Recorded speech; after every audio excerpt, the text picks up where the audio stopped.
दोस्तों, माता एवं बहनों, मैं आज आपको हनुमान जी का परम कृपा अपने भक्त पर कैसे करते हैं आज मैं आपको बतलाऊंगा।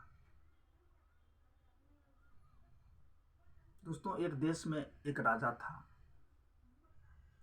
उनकी अपार धन संपत्ति था, लेकिन अपार धन संपत्ति रहते हुए भी उनके पास संतान नहीं था। संतान के लिए ललायित थे। वो बार बार उनके राज्य में एक राम जानकी हनुमान जी का मंदिर था।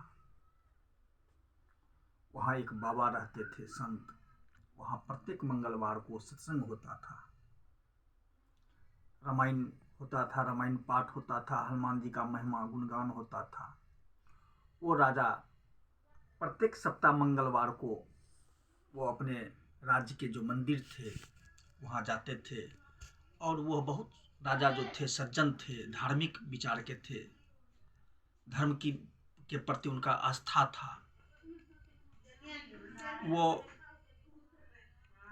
एक ही लालसा से सत्संग तो जाते थे, सत्संग में बैठते थे, सत्संग सुनते थे, लेकिन उनके दिल में एक ही अभिलाषा था कि मुझे दौलत की कमी नहीं है, मुझे एक संतान प्रभु दे दीजिए। हे हनुमान जी, मुझे एक संतान दे दीजिए जो मेरे राज को चला सके। दोस्तों, बहुत समय बीत गया। राजा आधा उम्र उनका पार हो गया, फिर भी उनको संतान नहीं था। भाग्य में लिखा हुआ संतान नहीं हुआ। लेकिन वो सत्संग जाना बंद नहीं किए। प्रत्येक मंगलवार को, प्रत्येक सप्ताह वो अपने मंदिर जाते थे और वहाँ सत्संग सुनते थे, बाबा को प्रणाम करते थे, जाते वक्त भी और आने वक्त भी। हनुमान जी की परम कृपा हुआ कि मेरे यहाँ आता है, प्रत्येक दिन अपना दुखड़ा सुनाता है, संतान नहीं है, संतान के लिए ललायित है। वो जाके धर्मराज से पूछे कि ये राजा को धन संपत्ति आप इतना दिए हैं, फिर इन्हें पुत्र क्यों नहीं दिए? क्या कारण है जो इन्हें पुत्र प्राप्त नहीं हुआ है?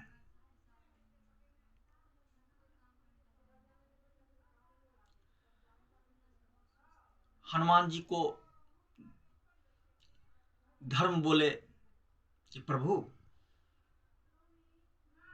या राजा के भाग्य में संतान सुख नहीं है, इसे किसी कारणवश संतान नहीं मिल पाया है, जो पूर्व जन्म में ये किसी संतान को बहुत पीड़ा दिया था, बहुत कष्ट दिया था, जिसके कारण भगवान उसके भाग में संतान से वंचित कर दिया गया है। कहा नहीं, वो मेरे दरबार से खाली हाथ कैसे जाएगा? बहुत दिनों, बहुत वर्षों से मेरे दरबार में आ रहा है, इन्हें पुत्र सुख होना चाहिए, मिलना चाहिए। वो धर्म बोले, प्रभु आपकी जैसी मर्जी, आप जो चाहेंगे वो होगा, आपकी जिन पर कृपा होगी क्यों नहीं होगा, आप जो चाहेंगे, विधि का विधान आपके हाथ में है। ठीक है, आप जैसा सोचें। तो हनुमान जी एक दिन संत के मुख में प्रवेश करके उन्हें आशीर्वाद दिए कि जाओ, तुम्हें 1 साल के अंदर ही तुम्हारे घर में एक संतान आएगा, और संतान धार्मिक वृत्ति का होगा, धार्मिक विचार का होगा, धर्म में प्रति उसको आस्था होगा, आपके संतान प्राप्त होगा। राजा के अंदर में वो गुरु का आशीर्वाद प्राप्त होते ही उनके दिल में एक उत्साह जग गया, खुशी का पारा चढ़ गया, और वो मन ही मन खुशी, उनकी आत्मा जो है सो खुशी से नाचने लगा, झूमने लगा मन ही मन। कहा, प्रभु मेरी विनती सुन लिए, क्योंकि साधु गुरु का वचन झूठा नहीं होता है। वो आ गए, अपने पत्नी को कहे, आज गुरु की कृपा हुई है और गुरु ने हमें आशीर्वाद दिए हैं कि 1 साल के अंदर में ही हमारे घर में एक संतान का जन्म होगा। उनकी पत्नी भी बहुत खुशी हुई, क्योंकि उनके धन संपत्ति का कमी नहीं था। वो राजा थे, उस राज्य में सभी प्रजा को सुख देते थे, खुशी देते थे, सभी को दुख में शामिल होते थे। धन वित्त की कमी नहीं था, लेकिन संतान नहीं होने के कारण माता पिता उदास रहता था। यह बात सुनते ही माँ खुशी से नाचने झूमने लगी अंदर में अंदर। फिर क्या हुआ, 1 साल बीतने से पहले ही वो माँ एक संतान को जन्म दिया। उनके घर में संतान का जन्म हुआ। बच्चे की जब छठी के रोज कम से कम पूरे राज्य में ढोला पिटा दिया गया कि यहाँ जो भी साधु महात्मा प्रजागण सभी आके मेरे राज्य में भोजन करने के लिए आवे। सभी जगह डंका पिटा दिया गया, निमंत्रण दिया गया। राज्य में खुशहाली का पारा चढ़ गया। खुशी से सभी नाचने झूमने लगे पूरे राज्य में। उन्हें घर संतान आया, बहुत खुशी हुआ। सभी छठी में भोज में भाग लिए, बहुत सारे संत लोग पहुंचे और राजा खुशी से गदगद हो गए कि अब मेरे घर में संतान आया। वो जाके प्रत्येक मंगलवार को जाना शुरू कर दिए और वो गुरुदेव को प्रणाम पाती और उनको सेवा टहल करने लगे, उनका देख रेख पूरा करने लगे। दोस्तों, माता एवं बहनों, भगवान की जो परम कृपा होता है तो सब कुछ होता है। क्या हुआ, जब बच्चा धीरे धीरे बड़ा हुए,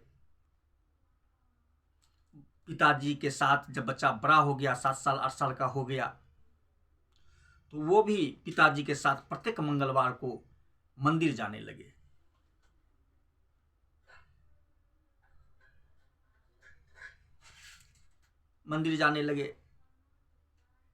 और प्रत्येक मंगलवार को पूजा पाठ धूमधाम से करते थे, गुरुजनों को प्रणाम करते थे, आशीर्वाद लेते थे। एक दिन दादा साहब चले आए और उनके संतान जो था उसी मंदिर में रुक गए। बाबा उनको रोक लिए, कहा, बेटा तुम जो मंदिर आते हो तो कैसा लगता है, तुम्हें खुशी अच्छा लगता है, पूजा पाठ करते हो, साधुजनों को इज्जत करते हो, क्या तुम्हें इससे अच्छा लगता है? तो बोले, हाँ प्रभु, हाँ गुरुदेव, मुझे बहुत अच्छा लगता है। कहा ठीक है, इसी तरह आते रहना, भगवान की कृपा होगी, सदा खुश रहोगे। जब लड़का 18 साल का हो गया तो उनके यहाँ शादी के लिए दूर दूर से राजाएं लोग सब आने लगे और उस राजकुमार को शादी हो गया।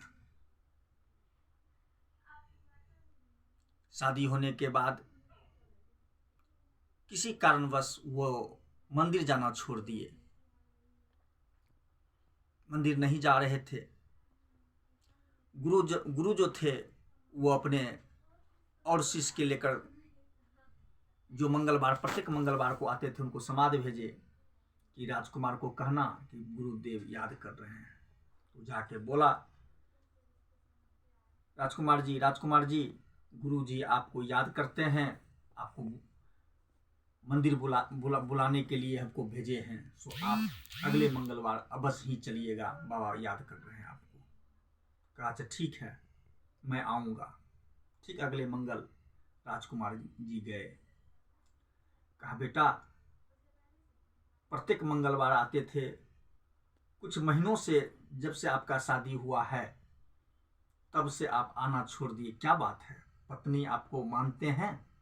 कहा हाँ प्रभु, बहुत मानते, बहुत प्यार हमसे करते और बोलती है कि हम तुम्हारे लिए जान भी दे देंगे। कहा ऐसा? कहा क्या आपको माँ को सेवा करता है? कहा हाँ, माँ को भी सेवा करता है, पिता को भी सेवा करता है, मुझे भी सेवा करता है। कहा ठीक है बेटा, मैं एक तुम्हें मंत्र देता हूँ, अगर तुम्हें परीक्षा लेना है बेटा, दुनिया में कोई किसी का नहीं है, धर्म ही सब कुछ है, जिसके कारण तुम आना छोड़ दिया है। जो पत्नी तुम्हें कहता है मैं आपके लिए मर जाऊंगा, आपके बगैर रह नहीं सकता हूं, तो बेटा मैं एक मंत्र देता हूं, तुम अपने पत्नी को, अपने पिता को, सभी को तुम टेस्ट कर सकते हो। कहा कैसे प्रभु? कहा देखो, तुम अगले मंगल यहाँ आना, यहाँ से पूजा करके जाना, और तुम जाके घर में किसी स्थान पर बंगले में जाके सो जाना, और सो जाना, और जो मंत्र मैं देता हूँ इस मंत्र को तुम जाप करना सोने के बाद। वो मंत्र जाप करते ही आपका शरीर स्थिर हो जाएगी, मन जो सांसें चलना बंद हो जाएगा, लेकिन तुम देखोगे सब कुछ, लेकिन तुम्हारे हाथ पैर ये काम नहीं करेगा। लेकिन तुम्हारे साथ कौन क्या कर रहा है, क्या बोल रहा है, तुम प्रत्येक चीज पर तुम्हारा नजर रहेगा, सब कुछ देखोगे। लोग समझेगा कि ये मर चुका है। मैं वचन देता हूं कि मैं आकर तुमको पहले की तरह जिंदा कर दूंगा जैसे तुम्हारा था, लेकिन उसी बीच में मैं कुछ परीक्षा तुम्हारे परिवार के साथ लूंगा। तुम्हारा पत्नी तुम्हारे लिए क्या कर सकता है, तुम्हारे पिताजी क्या कर सकता है, तुम्हारे माँ क्या कर सकता है, और तुम्हारे घर के रिश्तेदार क्या कर सकता है।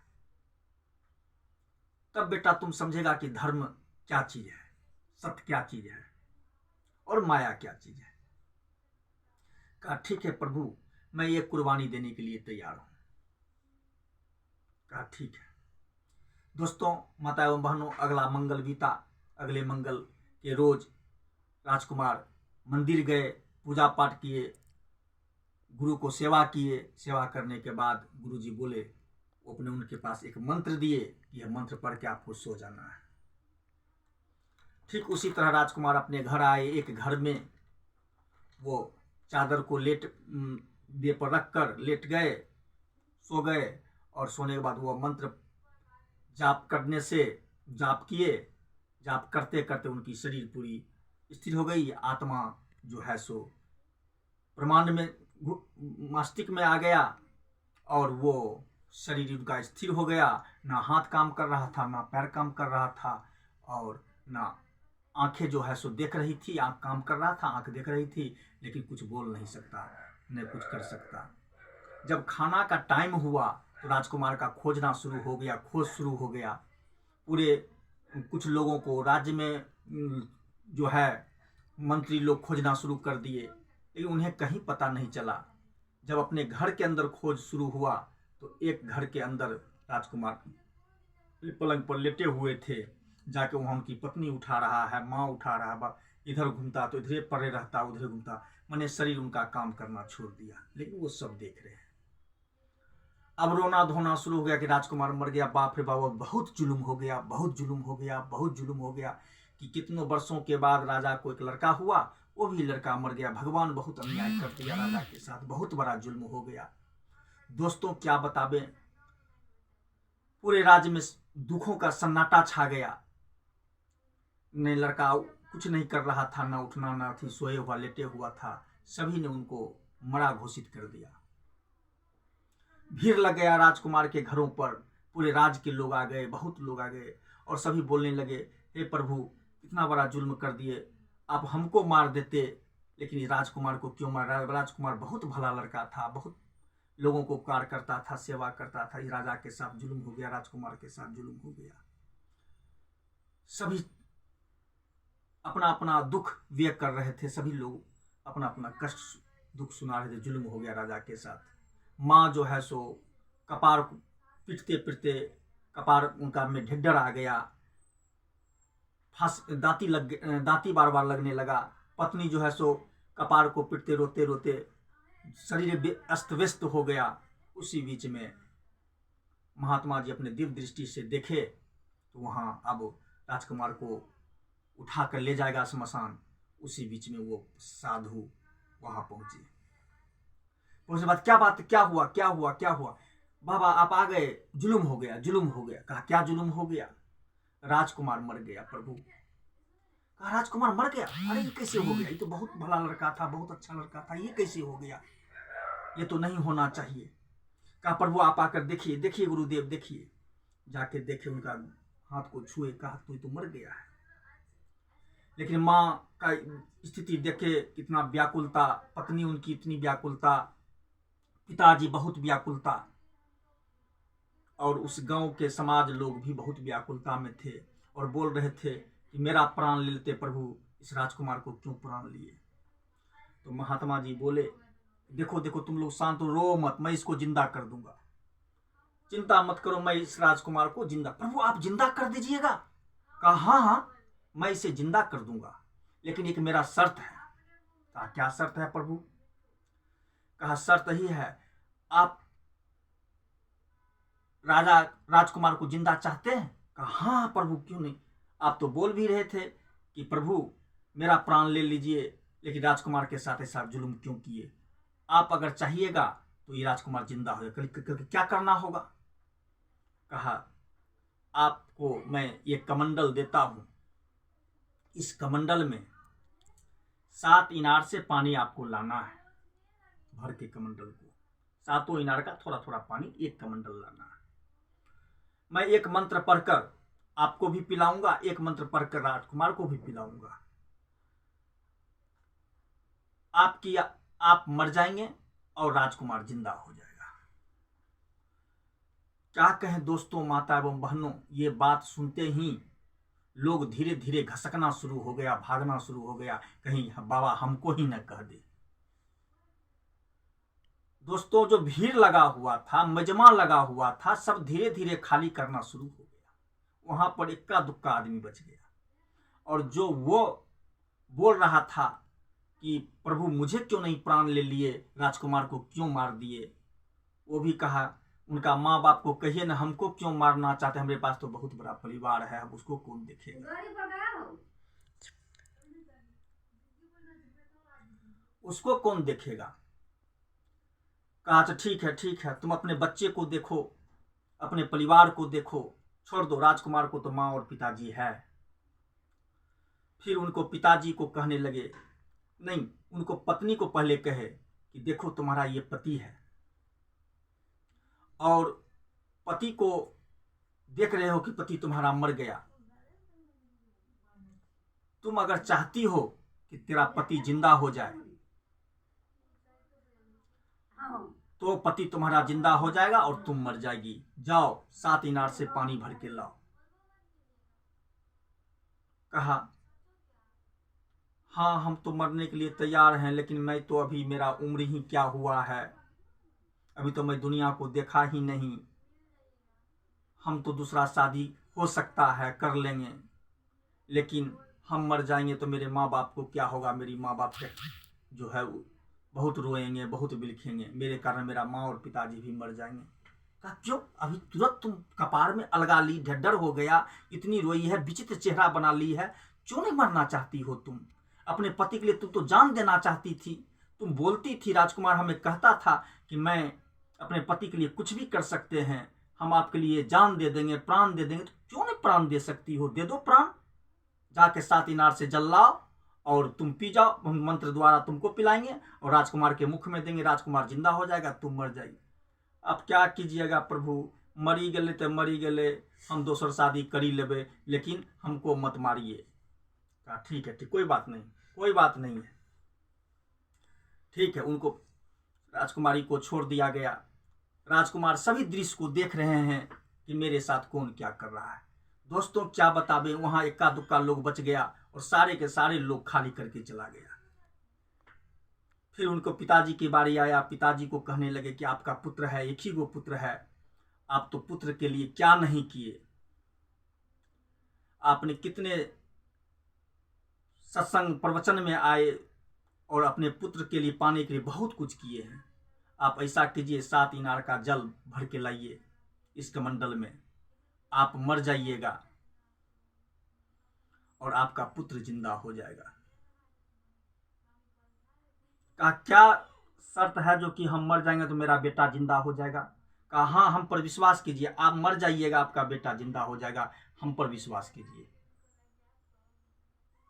बहुत सोचते विचारते राजा कहने लगे हम मर जाएंगे, कल मेरा बुढ़िया को मेरी पत्नी को कौन देखेगा, मेरा राजपाट को कौन देखा, कहीं मेरा पुत्र नहीं जिंदा हुआ।